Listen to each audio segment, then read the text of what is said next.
आज का जो टॉपिक है वाक्य किसे कहते हैं। तो आप इधर पास देख सकते हैं, हमने वाक्य की परिभाषा ली हुई है। तो पदों या सार्थक शब्दों का व्यवस्थित समूह, जब हम किसी शब्द को वाक्य में प्रयोग करते हैं तो वह पद कहलाता है। मुख्यतः जो पद या जो शब्द होते हैं वाक्य के अंदर, जो सार्थक होते हैं, जिनका अर्थ होता है का व्यवस्थित समूह, एक व्यवस्थित रूप में जब रखे जाते हैं, जिसके वक्ता के कथन, जिससे वक्ता का जो कह रहा है, बोलने वाले का कथन का अभिष्ट आशय पूरा अर्थ निकल रहा हो, अर्थ रूप पूर्ण रूप से स्पष्ट होता हो, वाक्य कहलाता है। वह वक्ता क्या कहना चाहता है, वाक्य के द्वारा यह पूर्णता रूप से पता चले, यह वाक्य कहलाता है। आप यह भी कह सकते हैं, शब्दों के सार्थक मेल से बनी वह इकाई वाक्य कहलाती है, वाली इकाई वाक्य कहलाती है। फिर वाक्य के जो अंग होते हैं, तो वाक्य के अंग हमको आज नहीं पढ़ना है। रचना के आधार पर, अर्थ के आधार पर वाक्य के भेद जो होते हैं हमको वो पढ़ना है। तो अर्थ के आधार पर वाक्य के 8 भेद होते हैं। तो विधानवाचक वाक्य सरल वाक्य भी माने जाते हैं।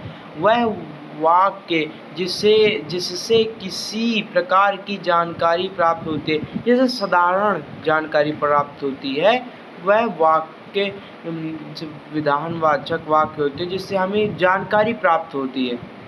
ठीक है, इससे साधारण जानकारी प्राप्त होती है। आप पूरा वीडियो देखते रहिए, आपको और अच्छे से समझ में आएगा। वह विधानवाचक वाक्य कहलाते। उदाहरण, भारत एक देश है। हमको ये जानकारी मिल रही है कि भारत एक देश है। अगर मैं बोलूँ चाइना एक देश है, तो आपको ये जानकारी मिल रही है कि China is a country, China एक देश है। तो अब आगे जो पढ़ते हैं, दूसरा जो है निषेधवाचक वाक्य। निषेधवाचक वाक्य जिन वाक्यों से कार्य न होने का भाव प्रकट होता हो, उन्हें निषेधवाचक वाक्य कहते हैं। ऐसे वाक्य जिनसे यह पता चल रहा हो कि वाक्य नहीं हो रहा, कोई भी कार्य है वो नहीं हो रहा, क्रिया नहीं हो रही। तो मैंने दूध नहीं पिया, उसके में दूध नहीं पिया, पिया क्या है इधर पास क्रिया, और मैंने यह क्रिया नहीं की। मैंने खाना नहीं खाया, खाया क्या है क्रिया, लेकिन नहीं लग गया मतलब क्रिया नहीं की। राधा कुछ ना कर सकी, ना कर सकी क्रिया है, और ना कर सकी निषेधवाचक क्रिया है। तो वाक्य है ये प्रश्नवाचक वाक्य। इस वाक्य वह वाक्य जिसके द्वारा किसी प्रकार प्रश्न किया जाता है, वह वाक्य। इसमें ऐसा वाक्य होता है जिसके द्वारा, ऐसे वाक्य जिनके द्वारा प्रश्न किया जाता है। जैसे मैं आपसे पूछूं आप क्या कर रहे हो, तो जिनके द्वारा प्रश्न भाव निकले, प्रश्नवाचक वाक्य कहलाता है। जिससे यह किसकी पुस्तक है, श्री राम के पिता कौन है, मतलब कौन थे, दशरथ कहाँ के राजा थे, तो श्री राम के पिता दशरथ थे। दशरथ कहाँ के राजा थे, वो अयोध्या के राजा थे। तो अब आपको आगे पढ़ना चाहिए क्या है, आज्ञावाचक वाक्य। आज्ञावाचक वाक्य क्या होता है, वह वाक्य जिसके द्वारा किसी प्रकार की आज्ञा दी जाती है। ऐसे वाक्य जिसके द्वारा, आज्ञावाचक वाक्य किसे कहते हैं, वह वाक्य जिसके द्वारा किसी प्रकार की आज्ञा दी जाती है या प्रार्थना की जाती है, विनती आज्ञा दी जाती है, वह आज्ञावाचक वाक्य कहलाता है। उदाहरण, सदा सत्य बोलना चाहिए, उपदेश है। तो ये उपदेश मतलब दे रहे हैं, एक गिलास पानी लाओ, ये आज्ञा है। मुझे अब चलना चाहिए, अनुमति, विनती है। मुझे एक दिन का अवकाश दे दीजिए, ये प्रार्थना है। तो अनुमति, प्रार्थना, आज्ञा, उपदेश, ये सब आज्ञावाचक के अंदर आते हैं।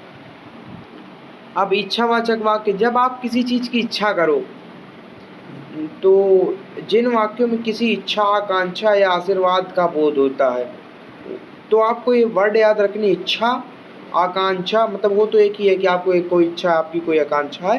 दूसरा शब्द है आशीर्वाद का बोध हो, उन्हें इच्छावाचक वाक्य कहते हैं। उदाहरण, भगवान तुम्हें दीर्घायु प्रदान करे। ऐसा मैं आशीर्वाद भी दे रहा है इधर पास कोई, अगर तुम्हें दे रहा, भगवान से वो तुम्हारे लिए कामना कर रहा है, तुम्हारे लिए इच्छा कर रहा है, 9 वर्ष मंगलमय हो, उसकी इच्छा है कि 9 वर्ष मंगलमय हो।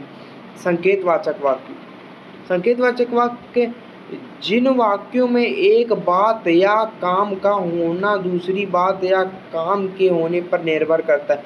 मतलब मैं अगर आपको एक चीज़ का संकेत दूसरी चीज़ से, दूसरे वाक्य से आपको एक वाक्य का संदेश दे रहा हूँ, संकेत दे रहा हूँ, तो ये संकेतवाचक वाक्य कहलाते हैं। उदाहरण, यदि परिश्रम किया है, मतलब मैं आपको बता रहा हूँ, संकेत दे रहा हूँ कि अगर परिश्रम किया है, सफलता कब मिलेगी? यदि परिश्रम किया। मैं आपको संकेत दे रहा हूँ कि अगर सफलता चाहिए तो परिश्रम करना पड़ेगा, फसल अच्छी चाहिए तो वर्षा होगी, यदि वर्षा होगी तो ठीक। 8वां क्या आंसर है? संदेहवाचक वाक्य जिन वाक्यों में संदेह का बोध होता है, ऐसे वाक्य जिनमें संदेह का बोध होता है, जिस पर 100% क्लियरिटी न हो जिन बातों पर, वही संदेहवाचक वाक्य कहलाते हैं। जैसे शायद मैं लॉटरी जीत जाऊँ, फिक्स तो नहीं है कि आप ही लॉटरी जीत जाओगे इसके कारण से। वर्षा होने की संभावना, आप जानते तो नहीं हो कि वर्षा होने की नहीं, इसलिए तो बोल रहे हो ना कि वर्षा हो जाए शायद इस कारण से। ठीक है गाइस, तो मैंने आपको वाक्य के भेद पढ़ा दिए हैं और वाक्य की परिभाषा बता दी है, और ये सारे एग्जाम्पल जितने थे ना, ये भारतीय एक देश है, यह किसकी पुस्तक, ये सारे आप वाक्य के उदाहरण लिख सकते हैं। तो वीडियो अच्छा लगे तो कमेंट कीजिए, और नेक्स्ट वीडियो भी मैं बहुत जल्दी बनाने वाला हूँ। ठीक है।